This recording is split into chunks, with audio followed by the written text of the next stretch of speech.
I want to help you make your film, and today we're going to talk about everything that's going on with Bronson Creative and how that can be possible. All right, so today is June 3rd, 2025, and I'm trying to make these a little bit more regular so I have something to look back on, but also so you can see how the process of putting all this together goes. So today we're going to look at the new website. If you haven't been over to bronsonCreative.us, then what are you waiting for? There's going to be a lot of things that are coming out over the next couple of weeks, and I'm putting together all these courses that'll be coming out. And keep in mind, I want this to be as easy as possible for you to navigate, and so a lot of this stuff will be for free, and then there'll be some things that you could pay for as well, but rest assured there's gonna be a lot of things that are free, because as a filmmaker, when I first started out, I wish some of these things would have just been free. I want to break down some of these gatekeeping things that are happening in this industry, and provide you with templates for things, and what does it take to actually get a chain of title, what does it take to get on IMDb, what does it take to do all these different things. So but we're going to check out bronsonCreative.us right now and do a little website look around. So on Bronson Creative's website, you're going to see a lot of cool things that have just been added up there. So if you've been over there before and you already know what I'm kind of talking about, all of my films are on there. So, and just as a reference, all of the feature films that I've made have been under $30,000.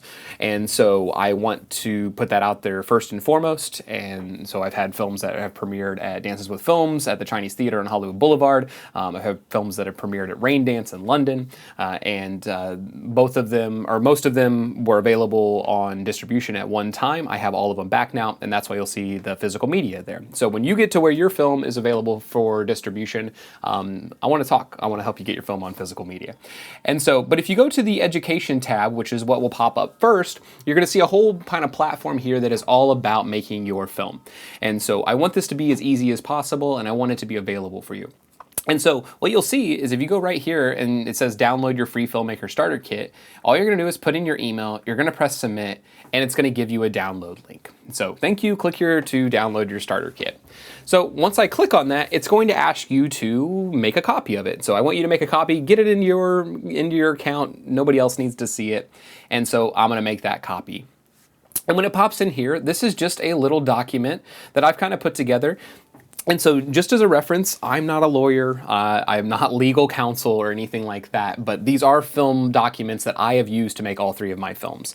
And I've been able to get them through clearance and chain of title and everything like that. But with that being said, I want you to, these may not work for your specific scenario and everything like that, so make sure you're using these as an educational tool and you're seeking further counsel of an entertainment lawyer or anybody that you might need to do as your project gets bigger and everything like that. So just keep that in mind that these have been used by filmmakers, but they all get adapted. That's why they're called templates, and you're gonna have to find out what works best for you. So please do not just sign this and send it off to somebody. Make sure you read through it and actually take stock of what's going on.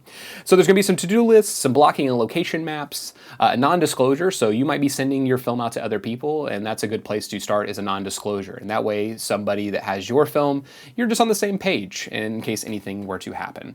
I've never had anything happen, but I usually start all the conversations with a non-disclosure just so you can make sure you're all on the same page, that we're taking this seriously, this is professional, and we want to make sure that we're keeping each other's best interest in mind. And then there's going to be a development form, and this is the project form that I used the last 5 years of teaching in more of a school environment, but I've restructured it for you as an independent filmmaker, as an independent artist. You could use this for basically anything if you wanted to. So when you scroll down here, you're going to see this project development, and it's just a bunch of questions.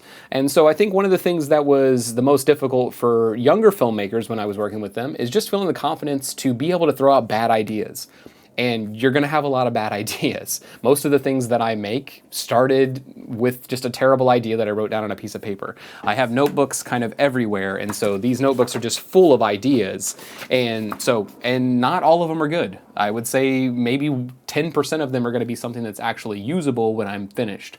And what this document here does for you is it allows you to get the bad stuff out first on the written page. You can look at it later. You can decide what you want to take from it. So a couple things to keep in mind, and I think this is a good place to start, is think about your locations, think about your people, think about what gear you already have access for, and most importantly, think about what unique perspective you're attacking your film from. So if you're thinking that you have a cabin in the middle of nowhere and it's on a lake, Okay, you have a pretty cool, different kind of vibe than a lot of people do. I'm in LA right now. I don't have access to any of those kind of things. But whenever I grew up in Kansas and Missouri, I did have access to those things. So I had farms and machinery and animals and all kinds of things. So think about like a little bit outside the box. What's something that makes your film a little bit more unique and might have an aspect that you could bring into the project? So that's a good place to start. Also, who might be able to help you? If it's just you right now, that's fine. We might have to decide what a film looks like if just you were the one actually putting it together. So think about that. And then there's these 3 boxes down there.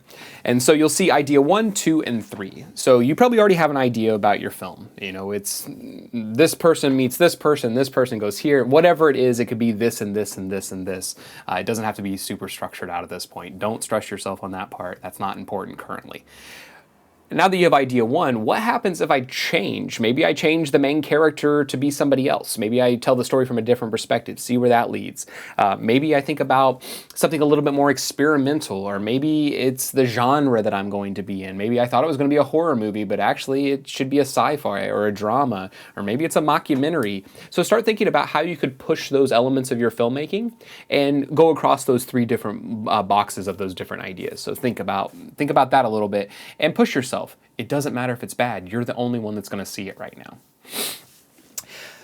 Down here, this is something that I think every filmmaker and anybody that's putting anything out into the world should be considering. What do you want to share with your audience?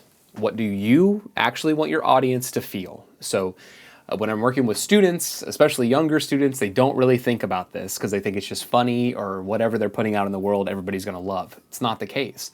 And if you don't have an idea of how you want your audience to react to this specific project, then everybody's going to decide that for you. And that's not a place I don't think you want to go down that route. So when you're making your film, when you're making your art, think about, what do I actually want my audience's reaction to be? And so, because the audience is the viewer, the audience is going to participate in this give and take of art that you are creating. So think about that and put it down. All right, so we're back into it after the camera died. Last part of this project development form will be, what specific things do you need to learn for your project? So what are you actually trying to learn throughout this process? Do you need to learn more special effects? Do you need to learn some time management? Do you need to learn how to coordinate multiple people? Or maybe you have some things that need to be filmed by somebody else. So really start to think about what that is. And then you can take everything down into this final, the activity 2, which is production and post-production. Basically, you're going to combine all your ideas and get everything together. And so once you have all of those, then you can move on to the next thing. So you can use the brainstorm map. You can use the location map and the shot list and the to-do list and all these different things. If you didn't have the ideas earlier on in the project development, then maybe you do the brainstorm map first and then you bring it up into the development form. So it's kind of all up to you how you use this. There is no right or wrong way. But then whenever you get to the very bottom of everything, you will have a copy of that non-disclosure I was talking about. And keep in mind that it is just for educational purposes, but it is a non-disclosure that I've used for projects. And so don't take mine at just complete face value. Make sure you're doing your due diligence and it works for your process. And that way, whenever you're sending it off, people know that you're serious and that you really want to put your best foot forward. So with that being said, head on over to bronsoncreative.us, sign up for the new Filmmaker, the downloads here, and then make sure you opt in to get the newsletter, because the newsletter is going to have when everything else new comes out, including videos that are right here on this YouTube and e-courses and things like that that'll be coming out over the next couple of months. So I hope you have a wonderful day. I hope you do something nice for somebody. Make sure you like, subscribe, do all those kind of things. Share this with a filmmaker if it was helpful, and make sure to go down and grab the link in the description and download a copy of all of these filmmaker templates for yourself. So I can't wait to see what you create.